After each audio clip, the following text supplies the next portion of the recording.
દરેક વિદ્યાર્થી મિત્રોનું કવિતા યુનિક એકેડમીમાં ફરીવાર હાર્દિક સ્વાગત છે. આજે આપણે એક નવો ટોપિક તળપદા શબ્દ છે, બરાબર. ગુજરાતી વ્યાકરણનો લાસ્ટ એક વિડીયો આના પર બનાવ્યો હતો, કેમ કે લેટેસ્ટ એક્ઝામમાં ગુજરાતી વ્યાકરણ સિલેબસમાં છે 15 માર્ક્સનું. મોસ્ટલી દરેક એક્ઝામમાં 15 થી 20 માર્ક્સનું છે જ.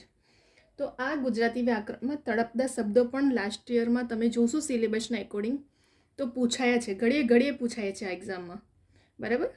તો હવે આજે સ્પેશિયલ મેં એના પર પણ વિડીયો બનાવ્યો છે. મેં તમને ઘણા મારા વિડીયોમાં પણ કીધું છે કે હું દરેક ટૉપિક પર વિડીયો લાવીશ, એક માર્ક્સ માટે પણ વિડીયો લઈને આવીશ, બરાબર. તો મારા દરેક વિડીયો 1 થી 2 માર્ક્સ કવર કરવા માટે ઇનફ છે. અને જેવી રીતે મેં કીધું કે ગુજરાતી વ્યાકરણમાં આપણું તળપદા શબ્દો પણ પૂછાતો એક ટૉપિક છે સિલેબસના એકોર્ડિંગ, બરાબર. તો હવે આ તળપદા શબ્દો પર મારો એક વિડીયો મેં લાસ્ટ બનાવ્યો હતો. ફરી એકવાર આજે બીજા જે ઘડીએ રિપીટ થયા છે અને પૂછાતા તળપદા શબ્દો છે એના પર પણ આજે એક વિડીયો લઈને આવ્યા છે આપણે, બરાબર. કેમ કે આપણા માટે તો એક્ઝામ ક્રેક કરવા માટે એક ટોપિક એક માર્ક્સ ઇમ્પોર્ટન્ટ છે. તો હવે આ જ ઇમ્પોર્ટન્ટ માર્ક્સને આપણે કવર કરવાનું છે એક્ઝામ ક્રેક કરવા માટે. મેરિટમાં આવવા માટે એક માર્ક્સ માટે પણ આપણે પ્રિપરેશન કરવી પડશે. તો મારો વિડીયો સ્ટાર્ટિંગથી એન્ડ સુધી જોજો. ઘણું બધું, બરાબર, નાની પોઈન્ટ હાઇલાઇટ થતી હોય છે, જાણવા મળતું હોય છે, શીખવા મળતું હોય છે.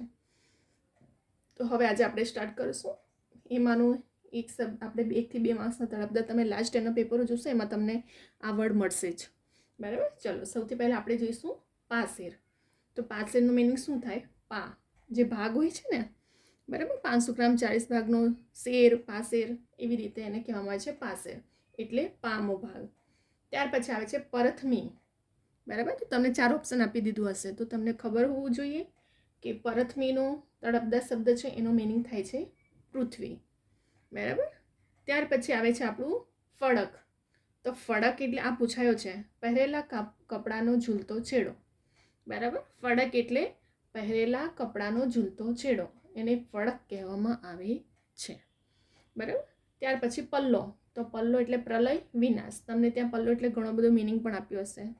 સાડીનો પલ્લો આપ્યો હશે, પલ્લો એટલે પાંદડાનું પણ આપ્યું હશે. તો તમને ખબર હોવું જોઈએ કે પલ્લો એ તળપદા શબ્દ છે ને એનો મિનિંગ થાય પ્રલય અથવા તો વિનાશ, બરાબર. શું થાય છે પલ્લોનું મિનિંગ? પ્રલય, વિનાશ. વાહે એટલે લીધે, બરાબર. શું થાય છે વાહેનો મિનિંગ? લીધે. પછી નઈ, તો એનું શું થાય છે મિનિંગ? નહીં, બરાબર. નઈનો નહીં. ધીકનું ધિક્કાર. શું થાય છે? ધીકનો મિનિંગ શું થાય છે? ધિક્કાર. પછી ભૂંડું. તો ભૂંડું તળપદા મિનિંગ શું થાય છે? ખરાબ, બરાબર. આપણે કહે ને અમુક લોકો વર્ડ યુઝ કરતા છે બહુ ભૂંડું છે, તો એટલે બહુ ખરાબ છે, એ તળપદા શબ્દ છે. ત્યાર પછી લવારો. લવારો કરવો એટલે બડબડાટ કરવું, બરાબર, લોકલ લેંગ્વેજ. લવારો ઘણા લોકો વર્ડ યુઝ કરતા હોય છે. ત્યાર પછી આવે છે કુણ. તો કુણનો તળપદા શબ્દનો મિનિંગ શું થાય છે અહીં? કુણ એટલે કોણ, બરાબર. તળપદા મિનિંગનું શું નીકળે છે? કુણનો મિનિંગ કોણ. ઢોચકી, આ પૂછાયો છે. ઢોચકી એટલે દોણી માટીનું વાસણ, બરાબર. ઢોચકી એટલે દોણી માટીનું વાસણ, જેને આપણે કહીએ છીએ ઢોચકી. ત્યાર પછી આવે છે ભારવેલો. તો ભારવેલો એટલે ચૂલામાં અગ્નિ ઉપર સળગતો રાખ, બરાબર, રાખવામાં આવે છે જેને ભારવેલો કહેવામાં આવે છે. પછી લિયા. લિયા એટલે એલા અથવા તો આલ્યા. સમૂહ એટલે સમાન, બરાબર. સમૂહ એટલે સમાન. તળે એટલે નીચે, બરાબર. અહીં તળેનો મિનિંગ શું થાય? તળપદા મિનિંગનો વર્ડ શું થાય છે? તળે એટલે નીચે. પછી નઈ. નઈ એટલે નહીં. તળે એટલે નીચે અને નહીં એટલે નહીં. ત્યાર પછી આવે છે છાય. તો છાય એટલે છાંયડો, બરાબર. તળપદા મિનિંગનું શું થાય છે? છાંયનો મિનિંગ શું નીકળે છે? છાંયડો. પછી કોકનો મિનિંગ શું થાય છે? કોઈક, બરાબર. ગુજરાતી વ્યાકરણમાં કોનો મિનિંગ નીકળે છે? કોઈક. પછી નેહનો મિનિંગ શું નીકળે છે? સ્નેહ. કોનો મિનિંગ કોઈક અને નેહનો નીકળે છે સ્નેહ. ત્યાર પછી આવે છે હોલાવવું. હોલાવવું એટલે હોલવવું, બરાબર. આપણે કહે ને આગ કેવું હોય છે એને કહે છે હોલાવવું. તો હોલાવવાનો તળપદા મિનિંગ શું નીકળે છે? હોલવવું નીકળે છે. ત્યાર પછી આવે છે ખોરડું. ખોરડું એટલે માટીની ભીત કે ગારવાળું મકાન, બરાબર. ખોરડુંનું મિનિંગ શું નીકળે છે? માટીની ભીત કે ગારવાળું મકાન જે મોસ્ટલી ગામડાઓમાં જોવા મળતું હોય છે એને કહેવામાં આવે છે ખોરડું. બરાબર. ત્યાર પછી સંધાય. સંધાય એટલે બધા, એટલે સૌ, બધા કાં તો બધા ભેગા હોય એમને કહેવામાં આવે છે સંધાય. બકોરવું એટલે બોલાવવું. બરાબર. બકોરવું એનો મિનિંગ શું નીકળે છે? બોલાવવું. પછી આવે છે મૂલવવું એટલે કિંમત આંકવી. બરાબર. શું થાય છે મૂલવવાનો મિનિંગ? કિંમત આંકવી. ત્યાર પછી જળવું. તો જળવુંનું શું થાય છે? મળી આવવું. કોઈ વસ્તુ મળતી હોય, બરાબર, હાથે આપણને પડી હોય, આપણે એને મેળવીએ તો એને શું કહેવું કે વસ્તુ જળવું કહેવામાં આવે છે, એટલે મળી આવવું. પછી ભો એટલે ભોય. ક્લિયર. સંદેવો એટલે સંદેશો. બરાબર. શું થાય છે? સંદેવો એટલે સંદેશો. ઓહાણ એટલે ખ્યાલ અથવા તો યાદી. બરાબર. સંદેવો એટલે સંદેશો અને ઓહાણ એટલે શું થાય છે? ખ્યાલ અથવા તો યાદી થાય છે ઓહાણનો મિનિંગ. ત્યાર પછી આવે છે વાવડ. વાવડ એટલે સમાચાર અથવા તો સગડ. બરાબર. આ ક્વેશ્ચન ઘડીએ ઘડીએ પૂછાયો છે. વાવડનો મિનિંગ સમાચાર અથવા તો શું થાય છે? સગડ. ત્રણેય સિમિલર વર્ડ છે. તમને એક્ઝામ આવી રીતે પણ આપી શકે છે કે નીચેમાંથી વાવડ, સમાચાર, સગડ. બરાબર. તો તમને એક ઓપ્શન અલગ આપ્યો હશે તો તમને ખબર હોવું જોઈએ કે વાવડનો મિનિંગ જ સમાચાર થાય અને સગડ પણ એટલે પણ શું થાય છે? સમાચાર જ થાય છે. ક્લિયર અહીં. ત્યાર પછી આવે છે વાડું. તો એટલે સાંજ પછીનું ભોજન, જેને શું કહેવામાં આવે છે? વાડું કહેવામાં આવે છે. બરાબર. સાંજ પછીનું ભોજન જેને વાડું કહેવામાં આવે છે. ચંત્યા એટલે ચિંતા અથવા તો ફિકર. બરાબર. ચંત્યા એટલે ચિંતા અને ફિકર. તો ચિંતા, જો ચિતા અને ચિંતા અહીં મીંડું આવી જાય છે બરાબર માથે, અને ચિતામાં નથી હોતું. તો આ પણ ક્લિયર હોવું જોઈએ. પેપર સેટર તમને કન્ફ્યુઝ કરવા માટે ત્યાં ચિંતા પણ મૂકશે અને ચિતા ખાલી અનુસ્વાર માથે મીંડું હશે તેને શું કરી દેશે? કાઢી મૂકશે. તો પછી આપણે ઉતાવળમાં થોડી ધ્યાન રાખવાની કે ચંત્યા એટલે ચિંતા પણ થાય અને ફિકર પણ થાય. વાહે એટલે પાછળ. બરાબર. વાહે એટલે શું થાય? પાછળ. ત્યાર પછી આવે છે સડપ. સડપ એટલે ઝડપથી, કાં તો એકદમ ઝડપથી ઉતાવળે કરી આપણે એને શું કહેવામાં આવે છે? સડપ કહેવામાં આવે છે. બરાબર. તો અહીં આપણે તળપદા શબ્દો જોયા. બરાબર. આ ક્વેશ્ચન 1 થી 2 માર્ક્સનું દરેક એક્ઝામમાં, દરેક કોમ્પિટેટિવ એક્ઝામમાં ગુજરાતી વ્યાકરણનો 1 થી 2 માર્ક્સનું પૂછાય છે તળપદા શબ્દો. બરાબર. તો પછી તમને અહીં ક્લિયર હોવું જોઈએ કે તળપદા શબ્દોનું મિનિંગ શું થાય છે. હવે તમે આનો સ્ક્રીનશોટ પણ લઈ શકો છો. અધરવાઇઝ વિડીયોને 2 થી 3 વખત જોશો એટલે તમને યાદ રહી જશે. અમુક સ્ટુડન્ટ હોય છે જે રિવિઝન માટે નોટબુક બનાવતા હોય છે, પોઈન્ટને હાઇલાઇટ કરીને બધું લખતા હોય છે, તો એ વધુ સારું. તમે એ બધું વિડીયો 2 થી 3 વખત જોશો, યાદ પણ રહી જશે અને રિવિઝન માટે પણ લખી શકો છો. બરાબર. તો હવે આપણે ફટાફટ ફક્ત એક વખત રિવિઝન કરી લઈએ, જેથી કરીને તમને યાદ પણ રહી જાય અને આપણું રિવિઝન પણ થઈ જાય. એમ પણ આપણે દરેક વિડીયોમાં 1 થી 2 વખત રિવિઝન કરી લઈએ છીએ, કેમ કે ક્યાંક સ્ટુડન્ટને થોડું ઘણું રિવિઝન પણ થઈ જાય છે અને યાદ પણ રહી જાય છે. ક્લિયર.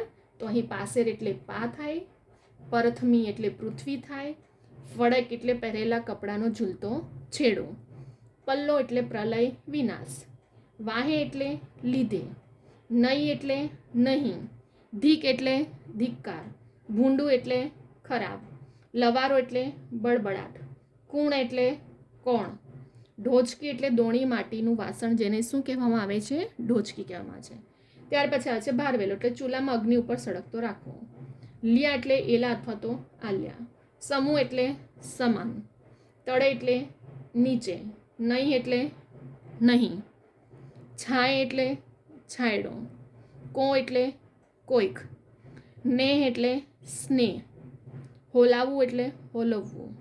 ત્યાર પછી આવે છે ખોરડું એટલે માટીની ભીત ગારવાળું મકાન જેને શું કહેવામાં આવે છે? ખોરડું કહેવામાં આવે છે.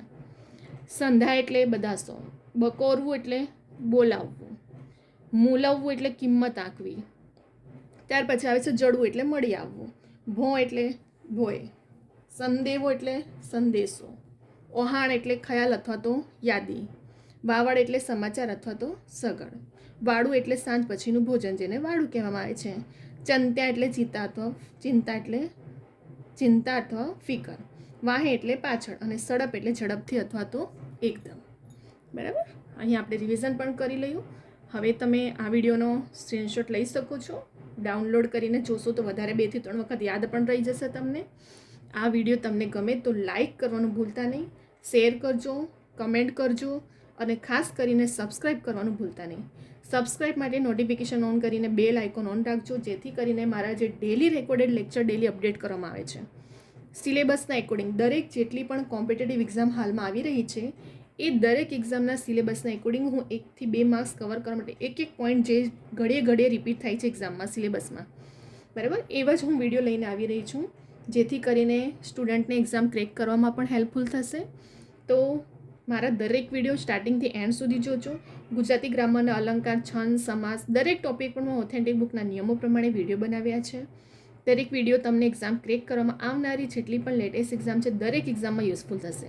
અને ફક્ત કોમ્પિટેટિવ નહીં, દરેક સ્ટુડન્ટને પણ યુઝફુલ છે મારા દરેક વિડીયો. નાનો પોઈન્ટ, ક્યાં પેપર સેટર કન્ફ્યુઝ કરે છે, ક્યાં સ્ટુડન્ટને કન્ફ્યુઝન થાય છે, બધી વસ્તુ હું રિપીટ કરું છું અને દરેક વિડીયોમાં પણ હું મેન્શન કરું છું, બરાબર. તો તમે સબસ્ક્રાઈબ કરીને નોટિફિકેશન બેલ આઇકોન ઓન રાખજો. ડેલી રેકોર્ડેડ લેક્ચર અને ડેલી લેટેસ્ટ એક્ઝામની ઇન્ફોર્મેશન અપડેટ કરવામાં આવે છે, જેથી કરીને કેટલાક સ્ટુડન્ટ લાસ્ટ ટાઈમે રહી ગયા હતા ફોર્મ ભરવાથી, તો આ વખતે ના રહી જાય, તમને ડેલી ઇન્ફોર્મેશન મળતી રહે એટલા માટે ડેલી અપડેટ પણ કરવામાં આવે છે. કવિતા યુનિક એકેડમી મારી ઇન્સ્ટાગ્રામની આઈડી છે, જેના પર તમે કોઈ ક્વેરી ક્વેશ્ચન એક્ઝામ રિલેટેડ તો મને પૂછી શકો છો. અને કેટલાક સ્ટુડન્ટો પૂછતા જ હોય છે, એમને સોલ્યુશન પણ મળતું હોય છે, બરાબર. તો ક્વોન્ટિટી, એપ્ટિટ્યૂડના, રિઝનિંગના, મેથના દરેક વિડીયો જોજો મારા. નાના point, short trick, short method, ઘડે જે એક્ઝામમાં ક્રેક થતાં પૂછાતા ક્વેશ્ચનો છે, પાછલા વર્ષના પૂછાયેલા ક્વેશ્ચનો છે, IMP બધા ટોપિકો હું દરેક વિડીયો મેં એક કમ્પ્લીટ કર્યા છે, બરાબર. તો દરેક વિડીયો જોજો અને લાઈક કમેન્ટ કરજો. તમારા દરેક સ્ટુડન્ટ વિદ્યાર્થી મિત્રોને પણ શેર કરજો, જેથી કરીને કેટલા સ્ટુડન્ટ કોચિંગ એફર્ટ નથી કરી શકતા એમના સુધી પણ આ વિડીયો પહોંચે, બરાબર. તો હવે અહીં આપણે વિડીયોને સ્ટોપ કરી રહ્યા છે. નેક્સ્ટ વિડીયોમાં આપણે બીજા બધા ટોપિકો પણ લઈને આવશું. એક સિલેબસ કવર કરવાનો છે, ટાઈમ બહુ ઓછો છે, બરાબર, કેમ કે લેટેસ્ટમાં ઘણી બધી વેકેન્સીઓ એક્ઝામ આવી રહી છે. તો આપણે એવું નથી કે ફક્ત એક એક્ઝામ, ફોર્મ તો ભરો દરેકમાં અને પ્રિપરેશન પણ કરો, સ્માર્ટલી પ્રિપરેશન કરો. હાર્ડ પ્રિપરેશન 24 કલાક ખેંચવાનો મતલબ નથી, પણ જેટલું કરો એટલું કમ્પ્લીટ કરો. અને જેમ સેમ સિલેબસ હોય એને પહેલાં કવર કરો, જેથી કરીને ફક્ત જે અલગ પડતું હોય એને લાસ્ટમાં રહે તમારી માટે, બરાબર. તો આવી નાની વસ્તુઓ, પેપર અટેમ્પ્ટ કરવાની ટ્રીક, તમે કેવી રીતે એક્ઝામની પ્રિપરેશન કરો છો, સ્માર્ટલી પ્રિપરેશન કરો, એક્ઝામના ટાઈમે વહેલા થોડો પહોંચો, બરાબર, જેથી કરીને માઇન્ડ રિલેક્સ રહે. જે પહેલાં આવતા હોય એને સૌથી પહેલાં અટેમ્પ્ટ કરો, ત્યાર પછી તમે જે કન્ફ્યુઝનવાળું હોય એને રાખો, બરાબર. આ બધી વસ્તુ નાની પોઈન્ટ હોય છે જે તમને એક્ઝામ ક્રેક કરવામાં બહુ મેટર કરે છે. તો અહીં આપણે હવે 1 થી 2 માર્ક્સ કવર કરવા માટે તડપદા શબ્દ જે ઘડે પૂછાયા છે આપણે જોઈ લીધું છે. નેક્સ્ટ વિડીયોમાં બીજા બધા ટોપિકો સાથે આવશું હવે, બરાબર. હવે અહીં આપણી વિડીયોને સ્ટોપ કરી રહ્યા છે. નેક્સ્ટ વિડીયો બીજા બધા ટોપિકો સાથે આવશું.